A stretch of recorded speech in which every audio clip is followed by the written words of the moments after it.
Hi everyone, कैसे हैं आप लोग। So guys, welcome to all of you in the special series for 5 minutes with C Arun Setia.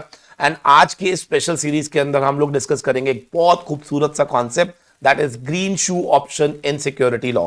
तो green शू option का concept India में क्यों लाया गया, what was the purpose of introducing that concept, तो ये सारी बातें हम लोग समझेंगे और इसका पूरा प्रोसेस समझने की कोशिश करेंगे। सर, क्या होता है कि अगर मान लो कोई कंपनी अपना एक पब्लिक इशू लेकर आ रही है और उसको ऐसा लग रहा है कि मार्केट में उस शेयर का डिमांड बहुत ज्यादा है और ऐसे में सब लोगों को शेयर्स अलॉट नहीं किए जा सकते, तो फिर क्या होगा। जिस दिन ये शेयर मार्केट में लिस्ट होगा तो क्या अचानक से जिन लोगों को शेयर्स अलॉट नहीं हुए, क्या वो ओपन मार्केट से उस शेयर को बाय करने के लिए जाएंगे, जिससे क्या होगा, शेयर का प्राइस अचानक से ऊपर चला जाएगा, शूट अप कर जाएगा। और अगर उस समय कुछ लोगों ने अपने प्रॉफिट्स को बुक किया तो क्या वो शेयर अचानक से प्राइस गिरेगा, जिसकी वजह से जो जेन्युइन इन्वेस्टर्स है उनको नुकसान हो सकता है। तो ऐसे में पोस्ट लिस्टिंग प्राइस को स्टेबलाइज करने के लिए एक प्रोसेस बनाया गया जिसका नाम रखा गया ग्रीन शू ऑप्शन। अब ये पूरा का पूरा प्रोसेस कैसे सॉल्व हो सकता था, अब आप सोच के बताओ कि प्राइस शूटअप क्यों कर रहा था। बिकॉज मार्केट में अचानक से डिमांड बढ़ गई थी, और अगर मार्केट में डिमांड बढ़ रही है तो उसको कंट्रोल करने का एक ही तरीका है, एक्सेस सप्लाई। Very good. तो जीएसओ में हम क्या करते हैं, अपने कुछ शेयर्स को जितना हम लोगों ने अलॉट करना था उससे ज्यादा, यानी कि ओवर अलॉटमेंट कर देते हैं। लेकिन दिमाग में एक क्वेश्चन आता होगा कि ये ओवर अलॉटमेंट की कैसे जाती होगी, तो उसी चीज को अब हमें यहां पे समझना है थ्रू जीएसओ कॉन्सेप्ट। तो क्या होता है, अगर इशूअर कंपनी को ऐसा लगता है कि हमारा प्राइस अचानक से पोस्ट लिस्टिंग शूटअप करेगा, तो वो जीएसओ ऑप्शन को ऑप्ट करते हैं और यहां पर क्या किया जाता है, एक स्टेबलाइजिंग एजेंट को अपॉइंट किया जाता है, who will be responsible for stabilising this price. अब स्टेबलाइजिंग एजेंट क्या करता है, सबसे पहले तो वो एक अग्रीमेंट साइन करता है विद द इशूअर। क्यों करता है, जस्ट टर्म्स एंड कंडीशन तय करता है, अपनी कमीशन फिक्स करता है इस ड्यूरिंग पूरी प्रोसेस के अंदर। इसके अलावा वो एक और एग्रीमेंट साइन करता है, किसके साथ सर, वो एग्रीमेंट साइन करता है प्रमोटर्स के साथ and pre issue share holders के साथ। अब कई बच्चे सोचते हैं कि सर ये क्या होता है। देखिए, अगर मान लो मैं एक पब्लिक इशू लेकर आ रहा हूं, तो क्या पब्लिक इशू लाने से पहले क्या मेरे कुछ तो शेयर होल्डर्स थे, जितने भी शेयर होल्डर्स थे उनको या तो हम प्रमोटर बोलते हैं, और प्रमोटर के अलावा जो बच जाते हैं उन्हें हम क्या बोलते हैं, प्री इशू शेयर होल्डर्स। तो अब स्टेबलाइजिंग एजेंट क्या कहता है, इन लोगों के साथ एक एग्रीमेंट साइन करेगा कि आप मुझे लेंड कर दीजिएगा अपने शेयर्स, जिन्हें मैं सप्लाई करूंगा टू द शेयर होल्डर्स। इससे क्या होगा, सप्लाई बढ़ेगी। जब सप्लाई बढ़ेगी तो क्या प्राइस अपने आप स्टेबलाइज हो जाएगा। लेकिन पॉइंट यहां पर यह था कि सर कितने शेयर्स आप ओवर अलॉट कर सकते हो, तो याद रखना, subject to maximum of 15% of the issue size.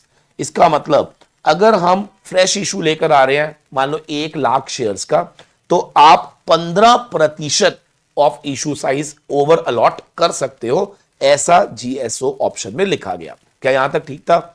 ठीक है सर। अब सोच के देखो, इस स्टेबलाइजिंग एजेंट के पास क्या प्रमोटर से या प्री इशू शेयर होल्डर से जितने भी शेयर्स मिलेंगे, क्या उन शेयर्स को वो कहीं तो रखेगा। इसके लिए वो एक सेपरेट अकाउंट खोलता है, एक सेपरेट अकाउंट खोला जाता है, एक सेपरेट डीमैट अकाउंट खोला जाता है, जीएसओ डीमैट अकाउंट बोलते हैं इसको, विद द डिपॉजिटरी पार्टिसिपेंट। इसके अलावा वो एक सेपरेट बैंक अकाउंट भी खोलता है जिसको बोलते हैं जीएसओ बैंक अकाउंट। अब हम क्या करते हैं, जितने भी शेयर्स आपके पास आ चुके हैं, आप इन शेयर्स को क्या करेंगे, कोई बताएगा। इन शेयर्स को जब कंपनी मार्केट में अलॉटमेंट करेगी तो हम क्या करेंगे, इन शेयर्स को भी साथ में ही इशू कर देंगे, जिससे क्या ओवर अलॉटमेंट हो जाएगी। कम ऑन, क्या हो जाएगी, ओवर अलॉटमेंट। और वो पैसा जो आपको मिलेगा इन शेयर्स को इशू करने पे, वो सारा पैसा आपके पास चला जाएगा आपके जीएसओ बैंक अकाउंट के अंदर। यहां तक क्लियर था? ठीक है, हमने एक्सेस शेयर इशू कर दिए और उस एक्सेस शेयर का जो पैसा था, क्या वो हमने वापस कहां पे रख लिया, अपने बैंक अकाउंट में रख लिया, यानी कि जीएसओ बैंक अकाउंट में रख लिया। यहां तक सिंपल था। अब होता क्या है कि जब भी कल को ये शेयर जरा सा भी डाउन आएगा, यानी कि प्राइस इसका फॉल करेगा, तो हम क्या करेंगे, इन शेयर्स को वापस क्या करेंगे, बायबैक करेंगे, और ये बायबैक करते ही वापस डीमैट अकाउंट में आएगा और उसकी पेमेंट क्या हम अपने जीएसओ बैंक अकाउंट से कर देंगे। क्या ये पूरा प्रोसेस सिंपल हो जाएगा? और ये जो शेयर्स मेरे जीएसओ डीमैट अकाउंट में आए, क्या ये हम इनको रिटर्न कर देंगे प्रमोटर्स को, और जीएसओ बैंक अकाउंट में जितना भी पैसा बच जाएगा वो चला जाएगा इन्वेस्टर प्रोटेक्शन फंड के अंदर। क्या यहां तक सिंपल था? बट ये इतना सिंपल होता नहीं है। कई बार क्या होता है कि प्राइस गिरता ही नहीं है, प्राइस और ऊपर चला जाता है, तो ऐसे में स्टेबलाइजिंग एजेंट के पास वो पैसा ही नहीं है कि वो उन शेयर्स को बाय कर सके। याद रखना, ये जो पूरा प्रोसेस होता है जिसको हम स्टेबलाइजिंग पीरियड बोलते हैं, दैट इज फॉर 30 डेज। 30 दिन का ये कंप्लीट प्रोसेस होता है। 30 दिन के अंदर मान लो अगर प्राइस नीचे नहीं आया, तो फिर ऐसे में कंपनी जो है, यानी कि जो इशूअर है, वो इशू करता है शेयर्स को, जितने भी शॉर्टफॉल होते हैं, किसको, टू द स्टेबलाइजिंग एजेंट, और स्टेबलाइजिंग एजेंट को वो इशू करता है एट इशू प्राइस। और फिर हम क्या करते हैं, वो पैसा जो हमारे पास जीएसओ में पड़ा हुआ है वो हम इशूअर को पे कर देते हैं, और इशूअर हमें शेयर दे देता है हमारे डीमैट अकाउंट में। इसका मतलब पहली प्रायोरिटी तो यह है कि हम मार्केट से ही खरीद कर क्या आपके प्रमोटर को रिटर्न कर दे। लेकिन अगर वो प्राइस स्टेबलाइज नहीं होता है, प्राइस और ऊपर जाता है, तो फिर ऐसे में मार्केट से खरीदना पॉसिबल नहीं होगा। तो क्या वहां पर इशूअर कंपनी को within 5 days from the closure of the stabilising period क्या नए शेयर इशू करके देने पड़ेंगे टू द स्टेबलाइजिंग एजेंट, जो वो वापस करेगा किसको, प्रमोटर को।